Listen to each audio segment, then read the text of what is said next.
சங்கீதம் 62 அதிகாரம் 8 வசனத்தை பார்ப்போம். எக்காலத்திலும் அவரை நம்புங்கள், அவர் சமூகத்தில் உங்கள் இருதயத்தை ஊற்றிவிடுங்கள்.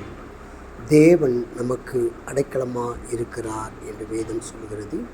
இயேசுவுக்கு பெரியமான என் அன்பு சகோதரனே, சகோதரியே, இன்றைக்கு கர்த்தருடைய வார்த்தை என்ன சொல்லுகிறது என்று சொன்னால், கர்த்தருடைய வார்த்தையை நாம் எப்படி விசுவாசிக்க வேண்டும் என்று சொன்னால், நாம் எப்பொழுதும் கர்த்தரை நம்ப வேண்டும். கர்த்தரை எப்பொழுதும் விசுவாசத்திலே நாம் உறுதியாய் பற்றி கொள்ளப்பட வேண்டும் என்று வேதம் சொல்கிறது. அவர் சமூகத்திலே எப்பொழுதும் நாம் காத்திருக்கப்பட வேண்டும். தன் இருதயத்தினுடைய எண்ணங்களை, தன்னுடைய இருதயத்தின் பிரதிபலிப்பை கர்த்தருடைய சமூகத்திலே நாம் சொல்ல வேண்டும் என்று வேதம் சொல்கிறது. இன்றைக்கு உங்கள் வாழ்க்கையிலே பலவிதமான போராட்டம் இருக்கலாம், பலவிதமான நெருக்கங்கள், கஷ்டங்கள் இருக்கலாம். தன் வாழ்க்கையிலே நடக்கக்கூடாத எந்த காரியத்திற்கும் நீங்கள் பதிலுக்காக காத்திருக்கலாம். கர்த்தர் சொல்லுகிறார், நீங்கள் எப்பொழுதும் என் சமூகத்திலே காத்திருந்து நன்மை பெற்றுக்கொள்ளும் பொழுது உங்கள் விசுவாசம் ஒரு நாளும் குறைந்து போகாதபடி அவரை நம்ப வேண்டும் என்று கர்த்தர் விரும்புகிறார். கர்த்தருடைய வார்த்தை என்ன சொல்லுகிறது சொன்னால், நாம் எக்காலத்திலும் கர்த்தரை நம்ப வேண்டும்.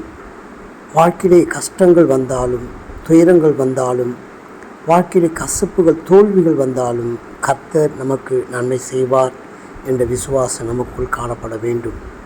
சகோதரனே, சகோதரியே, வாழ்க்கையிலே நீங்கள் கலங்கி நிற்பீர்களானால், துயரத்தோடு இருப்பீர்களானால், வாழ்க்கையில் ஏதோ ஒன்றுக்காக நீங்கள் காத்திருப்பீர்களானால், கர்த்தர் உங்களுக்கு அடைக்கலமாக இருக்கிறார்.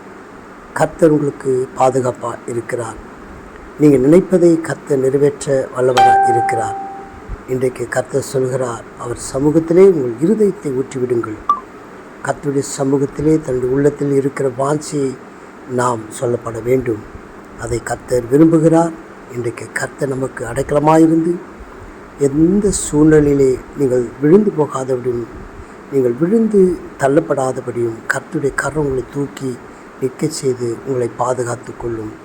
இன்றைக்கும் கர்த்தர் நம்மோடு இருக்கிறார். எப்பொழுதும் கர்த்தர் நம்மோடு இருக்கிறார். இந்த நாளிலே கர்த்தர் உங்களை பாதுகாத்து கொள்வாராக. ஆமென்.